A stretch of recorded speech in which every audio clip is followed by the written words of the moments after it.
Hey guys, welcome back to the channel. Just to let you know, we do have an Instagram now. It's called Book Life Reads, so don't forget to go check it out. And it'll have the books that we've previously read and the upcoming books and maybe some polls on what you want to listen to be read. In Search of April Raintree, Chapter 8. I found freedom rather boring. Once I'd settled into my new routine, I found an apartment on Cumberland Avenue, which was within walking distance of where I worked. Then, I furnished it with used furniture. Working was easy, that is, after the first couple of weeks when I got over my nervousness. I worked for Mr. Lord, a young lawyer who did real estate work. I was nervous about making mistakes when I typed up all the legal forms. I was nervous to answer the phone. I was nervous each time I handed in the letter I had typed for his signature in case I hadn't gotten my shorthand right. Mr. Lord was a generous man with his compliments, though, and that soon put me at ease. The other girls in the office were pleasant. Several were my age, and when I got to know them better, we would go out to the movies or go shopping. Evenings and weekends I spent on the search for my parents. I'd take the list and a map of the city and go to the addresses on the list. Sometimes the addresses would lead to a parking lot or a new building. The house where we had lived on Jarvis had been torn down and replaced by a government building. I'd feel a vague relief when this kind of thing happened, because I didn't like the people I'd meet who once knew entering House Raintree a long time ago. I found out that both of them had relatives in the north. I wasn't going to go to the northern towns on a slim chance I might find them because I was considered it unlikely. At one address on Charles Street, I was practically dragged into the house by a rather large squat woman. When I asked if she knew the whereabouts of Henry or Alice Raintree and told her who I was, a grin spread on her face from ear to ear. All happy and smiling, she took me by the arm and led me into the house. She hadn't seen my parents for the last couple of years, but maybe Jax had. I figured Jax to be her husband. I didn't want to stay there, but I could think of no polite way of leaving. Besides, she assured me that Jax would be home in a short while. Meanwhile, she offered me some tea, then a beer, but I refused both. She'd been cooking and she resumed her position at the old stove. I sat at the kitchen table looking around. What a horrible place. The linoleum was coming apart at the seams, and here and there pieces were missing. I could see why it hadn't been washed. The cupboards had been painted white, maybe 20 years ago. The plaster was also coming off the walls, and the ceiling was warped and water-stained. Flies. They were everywhere and reminded me of the book Lord of the Flies. One fly landed on the rim of an uncovered lard can, which sat on the table with some bread. It rubbed its legs together as if with glee. How could anyone eat that food and not be sick? Suddenly, it was very important to me that those flies would not touch me, and I waved them away. Of course, the windows couldn't be closed, but hadn't they ever heard of screens? I wondered what they did in the wintertime when the smell of the place must be raunchy. They were probably immune to all the germs in the house, but me, I feared going home, getting sick, and missing work. I stared over at the old woman, her back to me, probably unaware of my presence. From our initial encounter, I thought she would have been the talkative type, but no, she was silently busy filling up a pot with cut-up vegetables. I thought she probably used the flies for me, and then I scolded myself for being so merciless. I couldn't help it, though. I looked down at her feet, stockingless, and stuck into a pair of men's black backless slippers. Her legs were lumpy with varicose veins and some other disease. Her heels were dried and scaly. Ugly. This house, the kind of existence. I finally cleared my throat, mostly to remind her that I was still sitting behind her. I really have to go now. I'm supposed to meet someone. I could come back another time, I said. Oh, I'm sorry. I was sure Jax would have been back by now, she said, turning to me. Are you sure you really have to go? You could stay for supper. Well, thank you, but I really have to go. I turned to leaving, knowing I would not return. Later, as I sat in the bathtub, washing off all those germs I'd probably picked up, I thought about the scene I had witnessed. If I hadn't been brought up in foster homes, I most likely would have been brought up in those slums.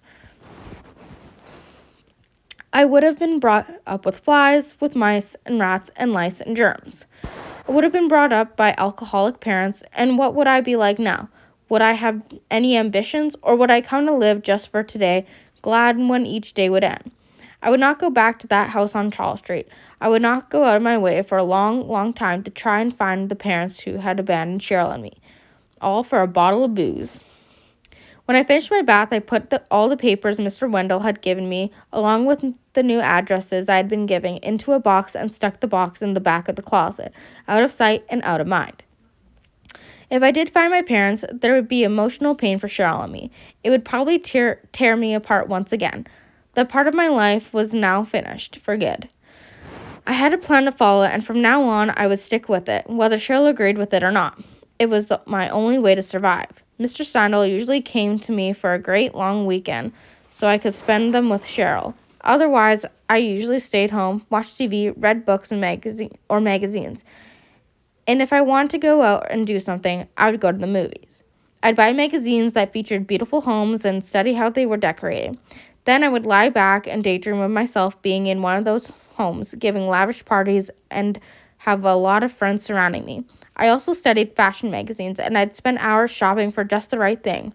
I had no idea how I was going to become rich. All I knew was that one day I would have a beautiful home, a big fancy car, and the most gorgeous clothing ever. Yes, when fortune kissed me with wealth, I'd be well prepared. I'd been working at Harbinson's law firm for almost 6 months when a lawyer was added to the 11 already there. When I first saw Roger Madison, I thought to myself, now there's a man I wouldn't mind spending the rest of my life with. It wasn't that I was a sucker for all the handsome men, just that his rugged kind of handsomeness was the kind I could look at forever. Since some of the other girls openly swooned over him, I figured I'd be cool about my infatuation with him. But then I had to do some work for him because he didn't have his own secretary. My infatuation quickly wore off. He was a perfectionist, and when I made my first small mistake, he tore it into me. I was so angry that he would criticize me, or maybe it was that I was hurt that our feelings weren't mutual. I practically yelled right back at him. From then on, we were sarcastic towards each other, made snide remarks, always trying to outdo the other. Even when he did get his own secretary, she began to do all of his work, we still glared at each other whenever it was appropriate, or he would smile and greet everyone, excluding me. The thing I couldn't figure out was that he seemed to study me an awful lot. I'd be working away, and then I'd feel his eyes on me.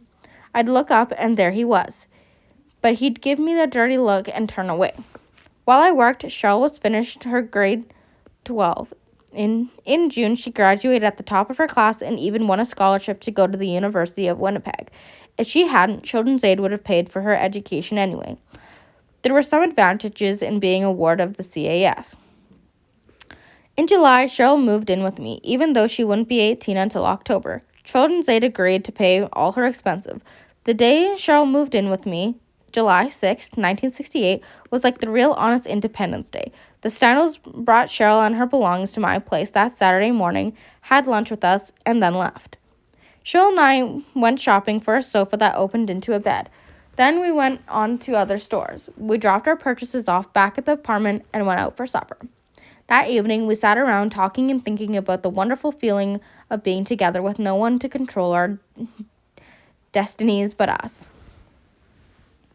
I went to work on Monday, and Cheryl went to the Winnipeg Native Friendship Center. She volunteered her services for the rest of July and August, believing the experience would help her in her future career as a social worker.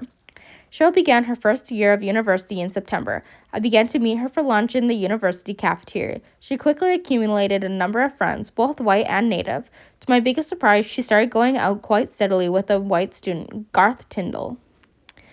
I was amazed because the way she talked in the past, she didn't like anything white. I wasn't surprised she could attract the opposite sex because she was very beautiful. She was also outgoing in her new crowd and stubborn when she made up her mind about anything. When she was home, she'd usually have her friends around, and when she was over at Garth's place in the evenings, I would be alone. I gave a party for her 18th birthday. I could see that night how close she and Garth had become. He seemed to care about her more than she did about him. I was very pleased. If anyone could change a woman's mind about things, it was a man. But my hopes were dashed when a month later they split up. At first, Cheryl wouldn't tell me what had happened. One night, she was supposed to have been going to dinner with him and then to a movie. They'd gone out together, but later in the evening, Garth had called for her. When she came in a few minutes later, I said to her, "I thought you two were going out tonight." "No, something more important came up. If he calls again, tell him I'm not in. I'm going to take a bath and go to bed." She seemed very depressed. "Hey, Cheryl, did you two have a fight?" "No, not a fight. More of an insight."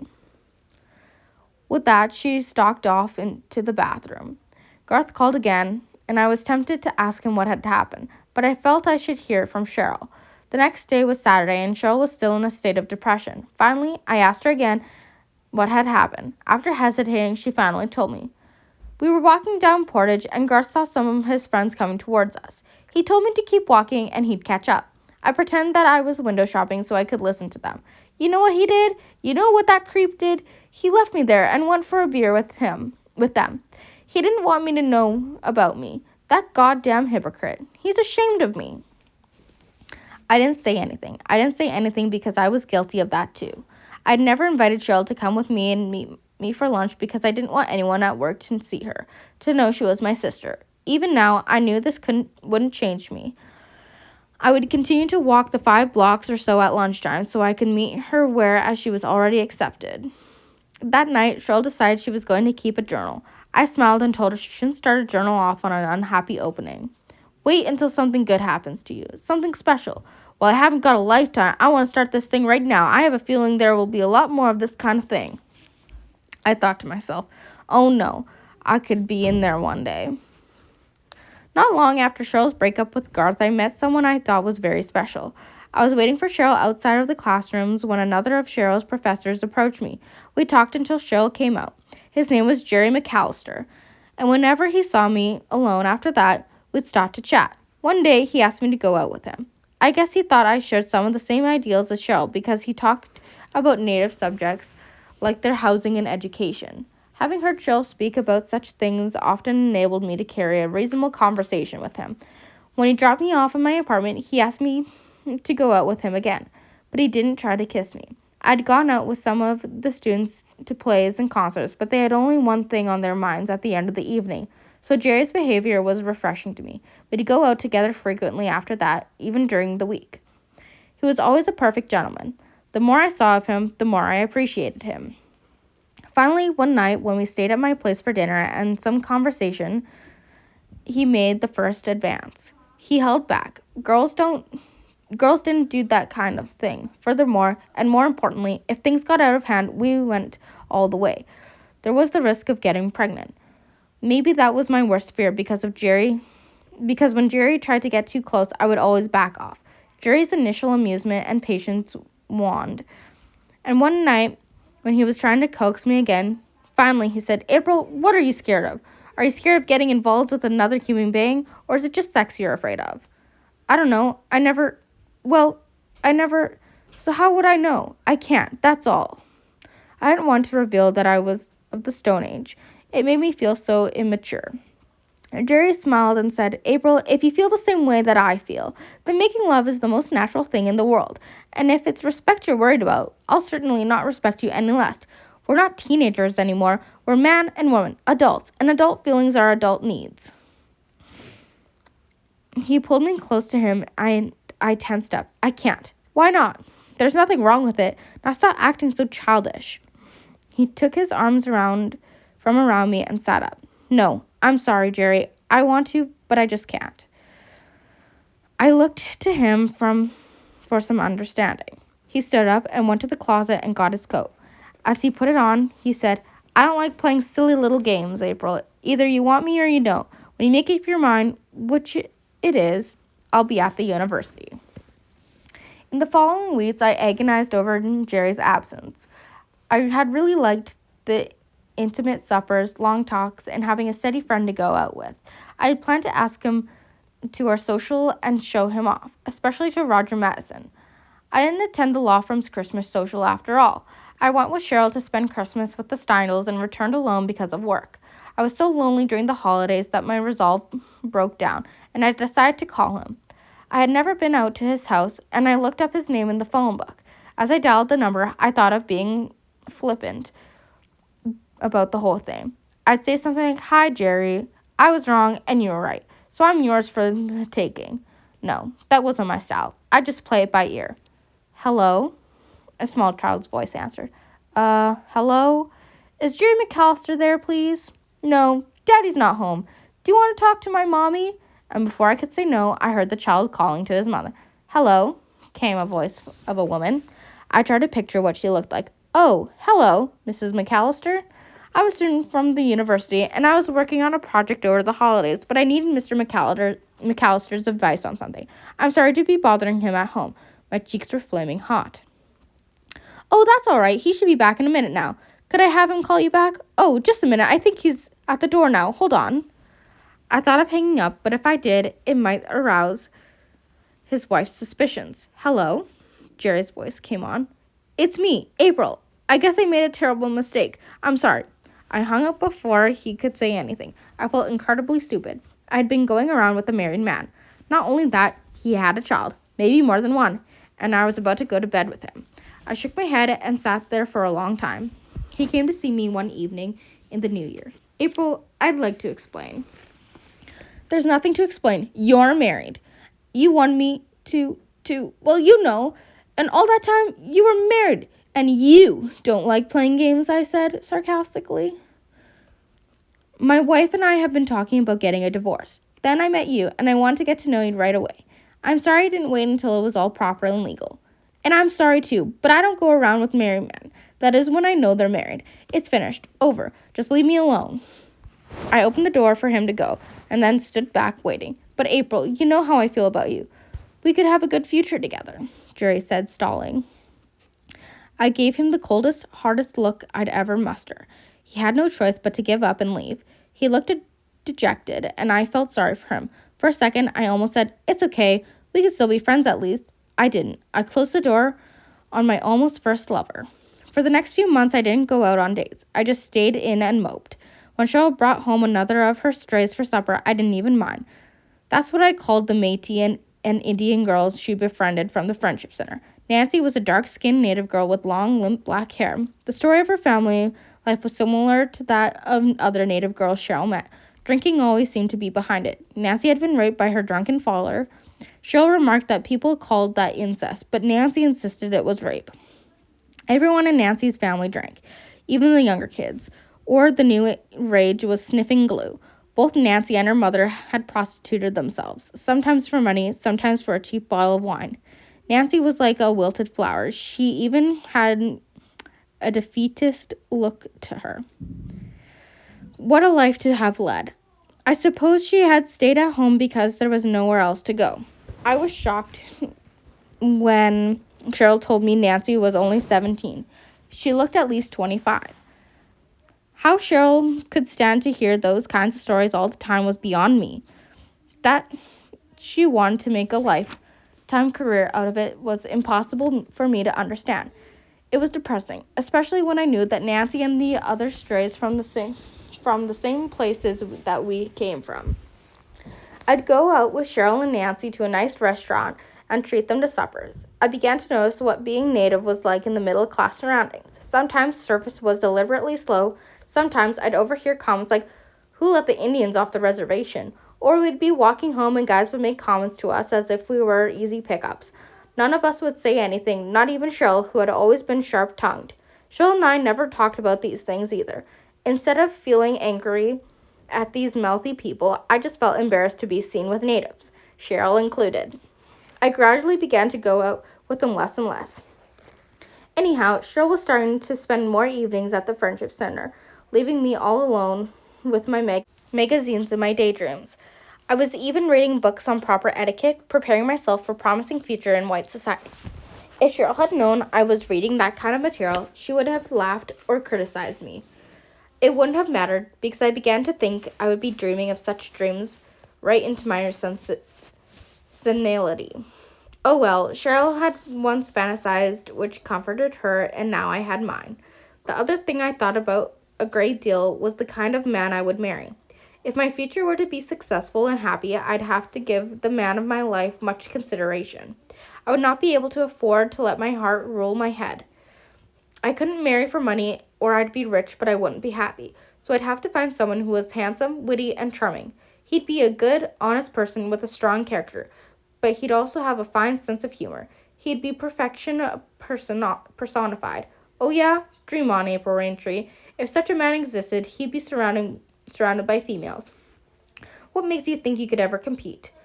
With all my planning and everything, I'd probably end up falling in love with a poor farmer or something, and I'd have to work for the rest of my life.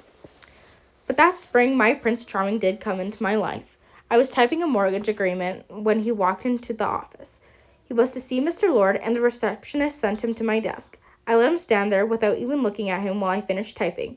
Then I looked up to his merry blue eyes. He was one of a smoothly handsome men, the kind I didn't like, the kind that was so polished he just had to be conceited. He smiled at me, and he asked to see Mr. Lord. I told him Mr. Lord had a dentist appointment that morning and had been delayed. I asked him to return at 1 o'clock. Well, I suppose I could be induced to return by your having lunch with me. I thought of saying, I'm sorry, I'm busy, because it was obvious that he was conceited. He was the conceited type I had thought he was. Instead, I asked, how do you know I'm not married? I looked for a wedding ring. There's none. He spread his fingers before me to show me that he was not wearing a ring either. I looked closely at his finger and saw there was no telltale marks. At the same time, I figured he couldn't be so conceited after all, since he didn't wear any flashy rings. I realized some of the other secretaries had stopped to watch. I smiled self-consciously and said, well, I don't take lunch until 12. I'll wait. For the next half hour, I felt him watching me from where he sat. My fingers felt too stiff to do any typing at all, but I made a show of being efficient by finishing page after page and all filled with mistakes. Over lunch, he introduced himself as Bob Radcliffe from Toronto. He had his own wholesale furniture business, which he ran with his mother. His father had died when he was in university, and he and his mother had taken over the business. He was in Winnipeg to purchase land for an expansion. Since I knew his home was in Toronto, I had no intention of becoming further involved with him. Just this lunch, that would be it. But then, on our way back, he asked me out again that evening. Okay, so he must be lonely. But after this one night, that would be it. It wasn't. For the next month, we spent nearly every evening together. He met Cheryl and had shown no negative reaction. They got along quite well, considering Cheryl had resumed her anti-white role. I found Bob was gentle, good-natured, and very considerate. He was everything I thought a good husband should be. It was just too bad he had to go back to Toronto. The events of the next several weeks were a blur in my memory. Bob proposed. He asked me, April Raintree, to be his wife. He wanted to get married in a small civil ceremony in Winnipeg. My dreams were coming true, and I ecstatically floated on cloud 9. Everything happened so quickly. The only discord came when I told Cheryl that Bob had proposed to me. I expected her to be excited and happy as I was. What do you want to go and marry this dude for? You're asking for trouble. You don't know anything about him, really. I know all I need to know. You're just saying this because of Garth, aren't you? Maybe I am. Even if Bob isn't prejudiced, maybe his friends are. And what will they think when they find out he has married a half-breed? If he had to choose, do you really believe he'd stick with you? Cheryl, I said in a warning, angry tone. Or what if you had children and they looked like Indians? Do you want them to go through what we went through? It would be better for you to stick to your own kind. I've always felt so out of place living with white families surrounded by whites. You really want that for your children? Oh, of course you're going to pass yourself off as white, aren't you? You're not going to tell anyone there who and what you are you? Well, I'm certainly not going to go around saying, hi, I'm April Radcliffe, and I'm a half-breed. So just knock it off, Cheryl. I stormed into the bathroom, cutting our discussion short. I was angry, not so much by Cheryl's telling me I shouldn't marry Bob, but by her throwing shame and guilt over whatever it was into my face. We'd never talked about it before. I was sure she had not suspected how I felt. But all this time, she knew. She knew I was ashamed of being a half-breed. We were married on July 25th, 1969, on a Friday afternoon, with only Cheryl and not anyone special male friend of Bob's to witness our exchange of vows. I wondered why he hadn't even wanted to invite his mother, but he had just said that was the way he wanted it. I accepted it. I was so happy from that moment. I wouldn't have to worry about changing the spelling of my name because it was now legally April Radcliffe. Cheryl came with us to the airport on the Saturday afternoon when we were to fly to Toronto. I guess Bob knew I wanted some time alone with her because he left to do some last minute things. At first, Cheryl and I let some of our precious minutes slip by just looking at each other and not saying anything. Cheryl spoke first. April, in spite of what I said the other day, I hope you'll be happy. I really do. I just I was just mouthing off, you know? I'm sorry. Don't be, Cheryl. I guess I got on the defensive because of some things you said were true, and I never wanted to admit them. You didn't come right out and say it, but I'm ashamed I can't accept. I can't accept being Métis. That's the hardest thing I've ever said to you, Cheryl, and I'm glad you don't feel the same way I do. I'm so proud of what you're doing, of what you're trying to do.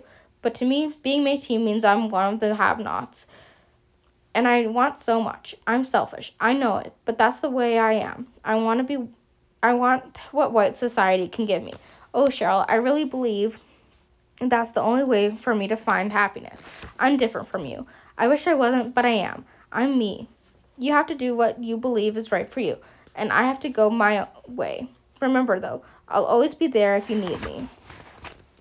Cheryl was smiling, but sadly, finally, she said, April, I have known how you felt for a long time, and I decided that I was going to do what I could to turn the native image around, so that one day you could be proud of being Métis. To lighten up the mood, she added, Of course you may be old and gray when the day does come, but it will, I guarantee it. Bob came back, and it was time for us to board the plane, and for me to say goodbye to Cheryl. We hugged each other and said goodbye. I felt good. I felt there was a new kind of honesty between us. I was moving into a new phase of my life with a man I loved and who loved me. And I had just had a good, honest talk with the other most important person in my life. But once we were airborne, I was still thinking of Cheryl. I missed her so much already. For a younger sister, and she was a lot wiser than me in some ways. So she had known about my shame for a long time, and she had never said anything. She had just accepted me the way I was, in silence. I wish I could do that whole part of my life over again. She was such a giving, unselfish person. Which, what was it that made her like she was, and me like I was?